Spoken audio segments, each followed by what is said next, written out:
Right. Parliament ఆవరణలో జరిగిన తోపులాట గురించి మాట్లాడుకుంటే ఎంపీలకు గాయాలయ్యాయి అని చెప్పి ఒకరి మీద ఒకరు అంటే కాంగ్రెస్ వాళ్ళ మీద బీజేపీ నాయకులు ఇక మహిళా నాయకులు కూడా ఒకరి మీద ఒకరు ఫిర్యాదు చేసుకునేంత దూరం వెళ్ళింది కదా, ఈ ఘటన గురించి ఏమనుకోవచ్చు? పార్లమెంటులో అధికార ప్రతిపక్ష పార్టీల మధ్య జరుగుతున్నటువంటి వ్యవహార శైలి అది బాహాబాహి వరకు వచ్చింది. ఇది మంచి పరిణామం కాదు ఖచ్చితంగా.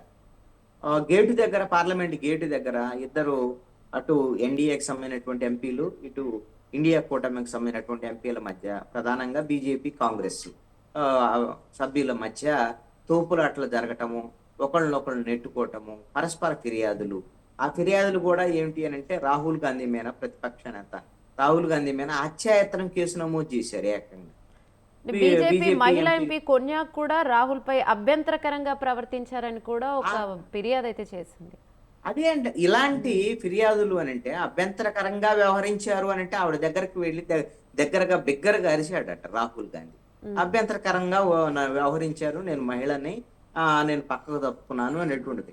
అంటే ఇవన్నీ కూడా డైవర్ట్ పాలిటిక్స్ లో భాగంగా జరుగుతున్నటువంటి అంశాల కింద చూడాల్సినటువంటి పరిస్థితి. భారతదేశంలో ఈ రోజున ప్రజలకు సంబంధించినటువంటి అనేకమైనటువంటి సమస్యలు ఉంటే ఆ సమస్యల మొత్తాన్ని కూడా పక్కదారి పట్టేటువంటి విధంగా ఇటు అధికార పక్షం, ఇటు ప్రతిపక్షం రెండూ కూడా వ్యవహరిస్తున్నటువంటి తీరు బాధ్యతారహితంగా ఉంది అనేటువంటిది నా యొక్క అభిప్రాయం.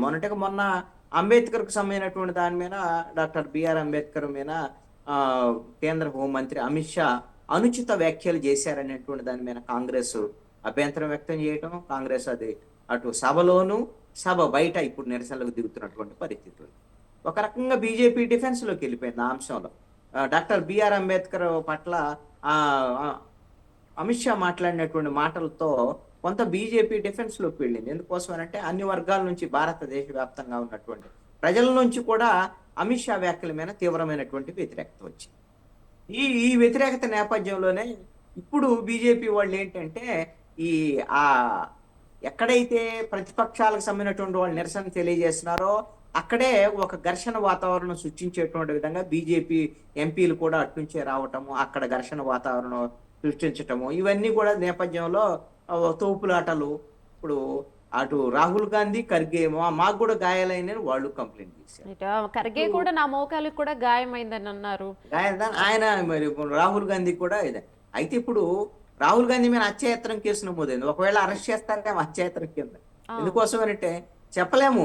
హత్యాయత్నం కేసు అని అంటే ఒక ఎంపీ మీద, అది పార్లమెంట్ ఆవరణలో non bailable case, serious case, అది పార్లమెంట్ బయట కదా. కాబట్టి ఖచ్చితంగా ఒకవేళ అరెస్ట్ చేసినా చేయొచ్చు, ఇంకా డైవర్షన్ కోసం ఏమన్నా అధికార పక్షం ఏదైనా సరే. అమిత్ షాని కాపాడేందుకు ఇప్పుడు అమిత్ షాని ఈ వాదనలు జరిగినాయి కదా, ఈ అమిత్ షా చేసిన ఈ మాటలు ఏవైతే ఉన్నాయో వాటి నుంచి అమిత్ షాని కాపాడేందుకు కూడా ఇవన్నీ డైవర్షన్ గా అనిపిస్తుంది ఇప్పుడు. ఖచ్చితంగా అండి, ఇది డైవర్షన్ పాలిటిక్సే. అమిత్ షా రాజీనామాకి ఈ రోజున కాంగ్రెస్ పార్టీతో పాటు ఇండియా కూటమి ఎంపీలందరూ డిమాండ్ చేస్తున్నారు. అమిత్ షా వ్యాఖ్యల మీద భారతదేశ వ్యాప్తంగా ఉన్నటువంటి ప్రజలకు కూడా బగ్గుమంటున్నటువంటి పరిస్థితి ఉంది. దీన్ని కాపాడటం కోసమే డైవర్ట్ పాలిటిక్స్ లో భాగంగా ఇప్పుడు ఈ తోపులాట్ల, హత్యాయత్నాలకు సంబంధించినటువంటి కేసులు, మరి ఇదిగిన మరీ తీవ్రమైతే అరెస్ట్ చేసి రాహుల్ గాంధీని ఇంకా కొంత డైవర్షన్ కోసం ఏమైనా ప్రయత్నం చేస్తారని తెలియదు. అరెస్ట్ చేస్తే మళ్ళీ రాహుల్ గాంధీకి సింపతి వచ్చేదానికి అవకాశం ఉంటది.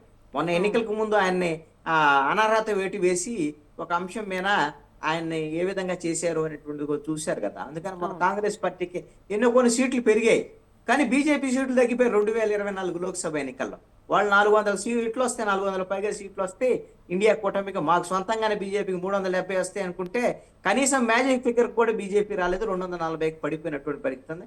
ఆంధ్రప్రదేశ్లో ఉన్నటువంటి తెలుగుదేశం, జనసేన, బీహార్లో ఉన్నటువంటి నితీష్ కుమార్ పార్టీతో ఈ రోజున 2 ఊతకర్రలతో బీజేపీ ఎన్డీఏ ప్రభుత్వం నడవాల్సినటువంటి పరిస్థితి వచ్చింది.